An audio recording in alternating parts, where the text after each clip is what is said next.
사도행전 제3장 1절부터 10절 내용입니다.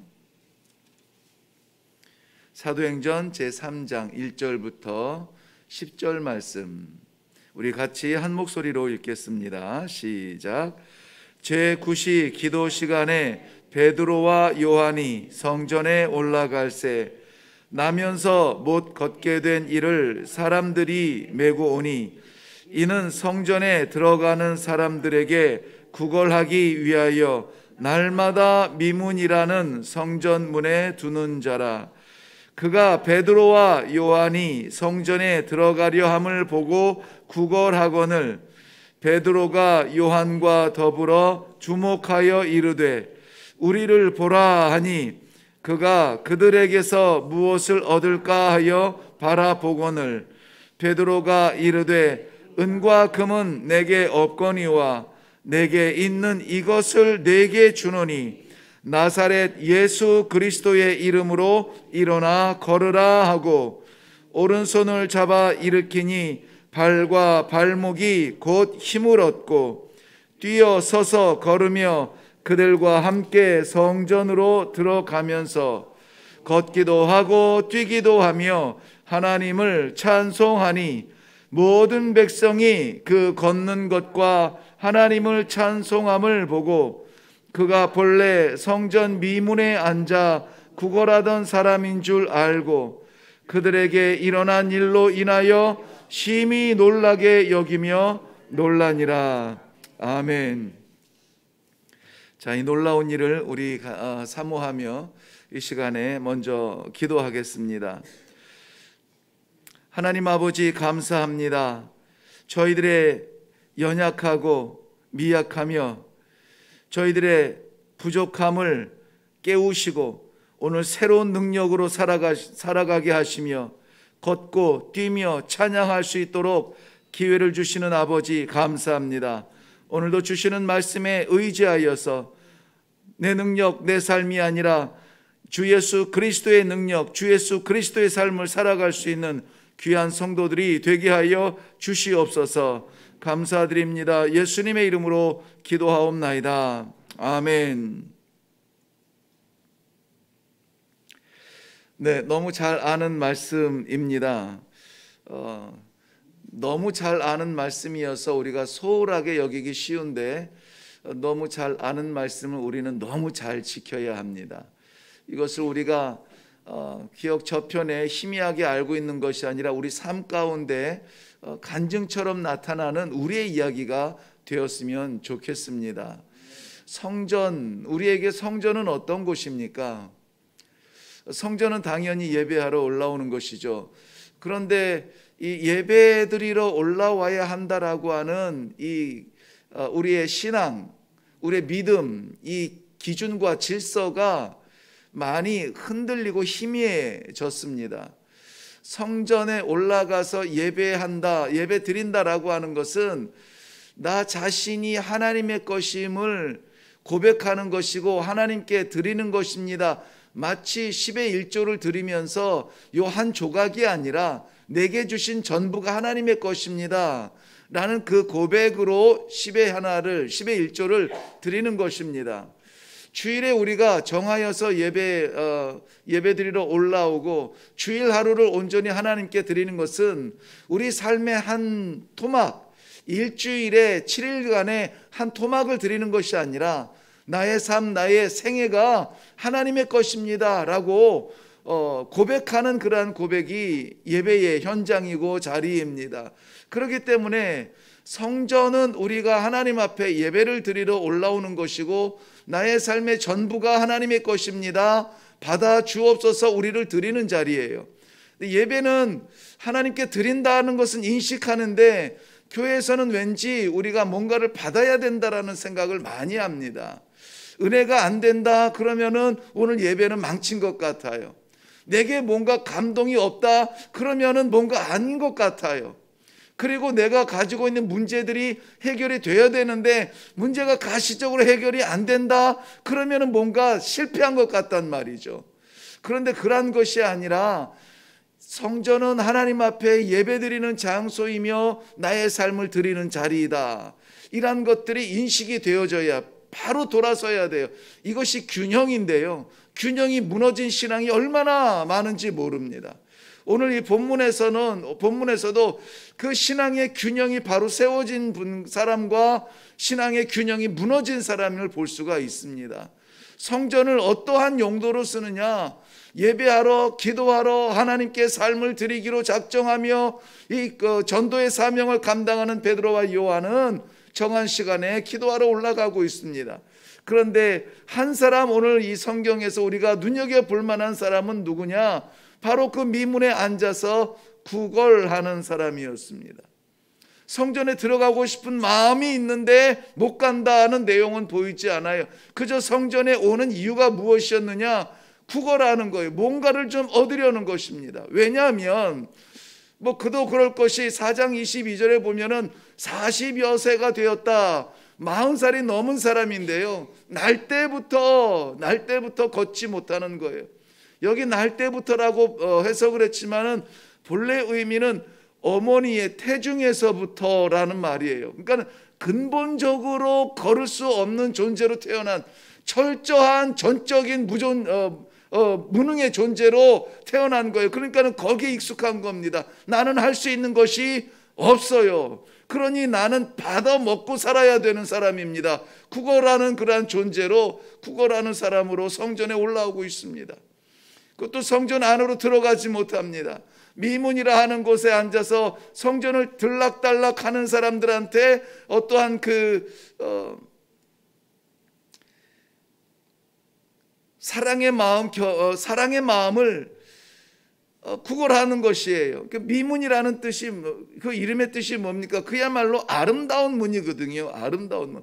그야말로 그거 문을 어떻게 장식을 했는지, 몇 미터짜리를, 몇십 미터짜리를 아름답게 조각을 했는지 그 현장을 제가 보지는 못했습니다만은 이름의 뜻은 그거예요. Gate of Beautiful이에요. 그러니까 아름다운 문입니다. 어디에? 성전에 가는 아름다운 문이에요. 근데 그 아름다운 문에서 뭐 하고 있습니까? 구걸하고 있다는 것이죠. 균형이 맞지 않아요. 왜 구걸하고 있습니까? 날 때부터 걸어본 적이 없으니까, 나는 무능한 존재라고 하니까, 나는 그저 받아야 사는 사람이라고 인식하고 있으니까 예배 성전에 올바른 예배를 드리지 못하고 있습니다. 들어가지 못하고 있습니다. 그런 그가 오늘 이 베드로와 요한을 만나게 됩니다. 베드로와 요한이 제9시 기도의 시간에 성전에 들어가려 할 때에 그 구걸하는 사람을 봅니다. 9시라고 하는 것은 지금 시간으로 하면 오후 3시가 되는데요, 유대인들이 철저하게 지키는 것이 하루 3번 기도하는 거예요. 해 뜨고 기도하고, 오후에 기도하고, 저녁에 기도하고. 근데 유대인들보다 우리는 더 기도한다고 해서 무슬림들은 하루 5번을 기도합니다. 하루 5번 정한 시간에 반드시 기도의 형태를 갖추고 기도합니다. 보는 것 잘못 보았으면은 씻어야 된다고 눈 씻고, 아무튼 이 얼굴에 있는 모든 것들을 다 씻어요. 코도 씻고, 귀도 잘못 들은 거 있으면 깨끗게 하고, 입도 씻고, 더러운 거 만진 거 있으면 용서해달라고 손도 씻고, 팔꿈치 씻고, 땅바닥에 무릎 꿇어야 하니 이 발도 다 씻고, 다 정성스럽게 그렇게 기도해요. 베드로와 요한도 정한 시간에 오후 3시에 올라가서 기도하러 올라가는데 거기에 앉아서 구걸하는 이 사람을 봅니다. 불쌍한 마음, 긍휼의 마음으로 이 주목을 시키죠. 너에게 무엇을 줄까?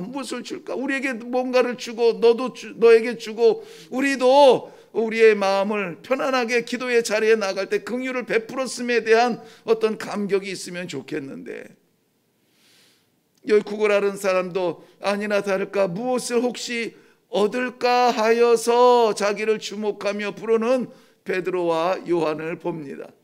그런데 뜻밖의 말을 듣게 되죠. 우리에게 은과 금이 있지 아니하나 우리에게 있는 것으로, 있는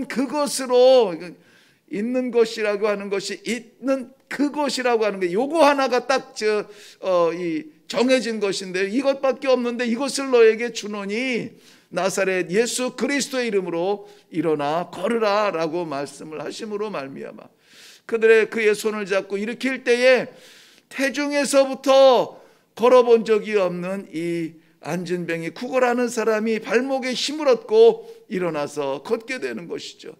이러한 놀라운 역사를 보면서 우리의 신앙의 균형이 좀 바로잡혔으면 좋겠다 하는 생각이 먼저 들어요. 무엇입니까? 우리 성전에 올라오는 목적이 하나님으로부터 우리는 은혜를 받아야 사는 존재입니다. 하나님의 은혜가 없으면 살 수가 없는 존재예요. 그럼에도 불구하고 나 자신이 하나님의 것임을 분명히 인식하는 신앙이 있어야 됩니다. 나 자신을 드리는 그러한 신앙으로 올라와야 됩니다. 하나님 여기 있습니다. 하나님 내가 아버지 앞에 왔습니다. 주님께서 나를 사용하여 주옵소서. 이러한 하나님 앞에 드려지는 존재로 예배가 되어질 때에 우리는 하나님의 도구로 쓰임받을 수가 있습니다.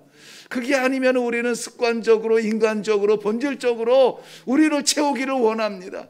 하나님도 나를 위해서 일하셔야 되고, 예배도 내가 만족스러워야 되고, 교회도 내 마음에 들어야 되고, 성도도 나하고 맞아야 되고, 이러한 습관들이 우리를 위축시키고 우리를 불가능한 존재로 만들고 우리를 불구자로 만듭니다. 신앙생활 하면서 10년을 하고 20년을 하고 신앙생활에서도 예수님 참 좋죠. 예수님 때문에 구원받았죠. 그러나 예수님의 길을 걸으라고 하는 제자의 길에서는 멀찌감치 서서 구경만 합니다. 주를 위하여서 헌신하지 아니하고 주님의 은혜만 받기를 사모한다라고 하는 것은 뭔가 균형이 맞지 않는다는 거예요. 균형이 맞지 않아요. 아름답다라고 하는 것은 뭡니까? 보기 좋다는 것이 아니라 균형이 맞는 거예요. 균형이. 우리 신앙생활에 반드시 이런 균형의 회복이 있기를 주님의 이름으로 축원합니다. 많이 받았으면 많이 갚으라고요. 세상에 없는 것을 받았으면 세상에 없는 것으로 갚으라고요. 예수 그리스도로 인하여서 살아났으면 예수 그리스도로 인하여 살리라고요. 내가 살았으면 남을 살리라고요. 내가 받았으면 남을 주라고요. 이러한 균형 잡힌 신앙이 회복이 되어져야 될 것입니다. 왜 그렇습니까? 성전이라고 하는, 예배라고 하는 이러한 그 의미의 바른 이해가 우리 삶 가운데, 신앙생활 가운데 나타나야 되기 때문에 그렇습니다. 이 거리는 어쩌면은 어려서부터 그 성전 앞에서 이 구걸, 제가 성전 앞에서 구걸하는 사람들은 못 봤는데요. 제가 사역하던 선교사로 있던 곳이 무슬림 지역이라 모스크 앞에서 구걸하던 사람들은 보았어요. 그 동네 지역에 있는 모든 불구자들은 전부 다 모스크에 모여 있습니다. 모스크 안에 들어가지 아니하고, 그러니까 모스크는 우리 기독교로 말하면 성전이죠. 모스크 주변에 바글바글 삥 둘러 있어가지고 기도하러 들어가는 사람들의 긍휼을 구하면서 구걸하는 사람들이 많아요. 거기에는 할아버지, 이 나이 많으신 분도 있지만은 아이들, 안 못 보는 아이들, 이 불구가 된 아이들, 걷지 못하는 아이들, 이런 아이들이 다 거기 그냥 그렇게 있어요. 그러면서 구걸을 합니다. 안타까운 마음이죠. 신앙의 어떠한 그 꿈을 꾸지 못하고 그저 하루하루를 동전 몇 개 받아서 하루하루를 살아가겠다고. 하루하루를 살아가는 것은 세상 사람들도 다 살아갑니다. 우리보다 잘 살 수도 있습니다. 떳떳하게 살 수도 있습니다. 그런데 우리는 하루하루를 살아가는 것이 아니라 성전에서 하나님을 만난다는 자체가 우리의 영원한 삶을 소망할 수 있는 바로 그런 신앙을 회복하는 자리 아닙니까? 거기에서 베드로는 균형을 맞춰주기를 원하는 것이죠. 성전에 있으면 예수님 만나야지. 성전에 있으면 예수 그리스도를 부를 수 있어야지. 성전에서 하나님을 바라볼 수 있어야지. 성전에서 기도할 수 있어야지. 이사야서 35장 6절 말씀에 예수 그리스도 오실 메시아에 대하여서 이렇게 예고하고 있습니다. 그때는 저는 자는 사슴같이 뛸 것이요 말 못하는 혀는 노래하리니 광야에서 물이 솟겠고 사막에서 시내가 흐를 것임이라.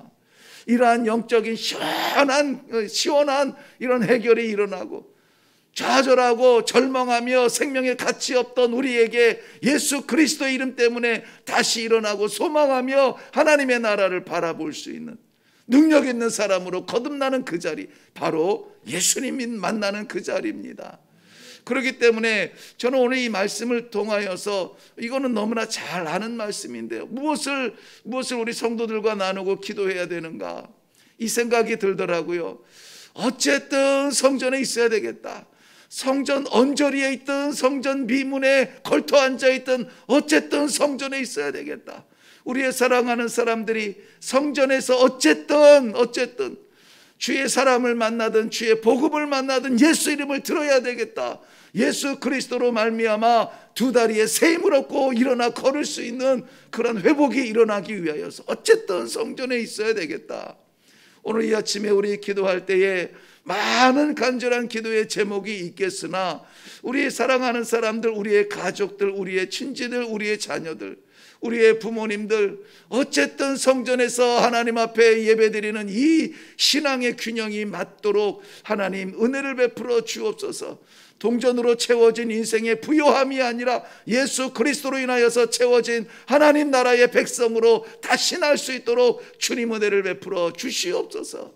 이 오늘 본문 말씀의 놀라운 기적은 무엇입니까? 안진뱅이가 일어나서, 그 안진뱅이도 아는데, 성전도 알고 다 아는데 한 번도 걸은 것을 본 적이 없는 그 안진뱅이가 일어나서 걸으면서 뛰는 것, 이것이 육신의 회복에 놀라운 것이 아니라 구걸하던 사람의 입에서 하나님을 찬양하는 사람으로 그 입술로 변하였다는 것, 이것이 얼마나 감격스러운 이 변화입니까? 이 변화를 우리 모두 다가 체험하지 않았습니까? 무능했던 존재, 절망했던 존재, 죄악에 쌓여있던 존재, 죽을 수밖에 없는 존재가 예수 그리스도의 이름을 부를 수 있음으로 말미암아 하나님을 아버지라 영원한 나라를 사모하는 우리 성도가 된 것, 우리가 이미 체험하지 않았습니까? 이러한 감격이 있다면 어떻게 할까요? 가서 외치겠죠. 가서 말하겠죠. 사람들에게 고백하고 증거하고 증언하겠죠. 바로 오늘 이 기적을 맛본 안진뱅이처럼 성전에 걸어가지 아니하고 뛰어가며 하나님을 찬미하며 삶이 완전히 변하는 것, 어떻게 우리가 계획합니까? 못합니다. 예수 그리스도 이름으로 가능하죠. 예수 그리스도 이름으로. 자, 우리 사랑하는 성도 여러분, 오늘 어쨌든 우리 사랑하는 우리의 가족들이 어쨌든 성전에 있어야 되겠고 예수 그리스도 만나야 되겠고, 그래서 정말 세상이 줄 수 없는 영혼의 찬양을 회복할 수 있는 놀라운 축복이 오늘 일어나게 해 주옵소서. 오늘 지나지 않고 고백되게 하여 주옵소서. 오늘 하나님 아버지 앞에 나아가 기도할 수 있기를 바랍니다. 이사야서 55장 7절 말씀은 우리에게 이렇게 위로해 주고 계십니다. 여호와께 돌아오라, 여호와께 돌아오라. 그리하면 그가 긍휼히 여기시리라. 기도하겠습니다. 하나님 아버지, 성전을 바라보며 문에 걸터 앉아 구걸하던 존재가 벌떡 일어나 뛰며 찬미하며 성전 안으로 들어가 하나님을 찬양하는 예수 그리스도의 사람이 된 놀라운 기적의 현장을 보았습니다. 이것이 성경 안에 갇혀있는 소설 같은 이야기가 아니라 우리의 삶 속에서 나타나 사랑하는 주의 백성들, 사랑하는 우리의 가족들, 사랑하는 우리의 친지들, 우리의 친구들, 성전에 있게 하시고 성전에서 예수님 만나게 하시고 저들의 영혼이 뛰며 찬양할 수 있는 귀한 신앙의 회복이 있게 하여 주시옵소서. 반드시 그 구원의 역사가 오늘 일어날 수 있도록 아버지 주의 이름을 부르는 백성들에게 긍휼히 여겨 주시옵소서. 감사드리며 예수님의 이름으로 기도하옵나이다. 아멘. 우리 문제가 해결이 되면은 몇 푼의 만족처럼 잠시 기쁠 수가 있습니다. 그러나 예수 그리스도로 회복이 되어지면은 영원한 생명 얻은 그러한 사람으로 우리가 세상이 빼앗을 수 없는 행복한 사람이 될 수가 있습니다. 무엇으로 만족하시렵니까? 우리에게 당면한 답답하고 안타까운 많은 기도의 제목들이 있을 줄로 압니다. 그런데 정말 우리가 사랑하는 우리의 가족들, 우리의 친구들, 우리의 이웃들, 저들을 향한 사랑이 있거든 오늘 이 성전의 언저리에라도 꼭 있게 하시고 성전에 있어서 예수 그리스도 만나 하나님을 찬미하는 이 놀라운 기적의 기적이 일어날 수 있도록 하나님 긍휼히 여겨 주시옵소서. 은혜를 베풀어 주시옵소서. 오늘 간절하게 우리 이 구원을 향한 기도하며 그들의 영혼의 손을 붙잡고 다시 한번 뜨겁게 기도하고 내려가기를 바랍니다. 각자의 기도의 제목은 그 다음에 하실 수 있도록 하고요. 우선은 이것 말씀을 생각하시면서 우리 같이 기도하겠습니다. 다 같이 우리 기도하겠습니다.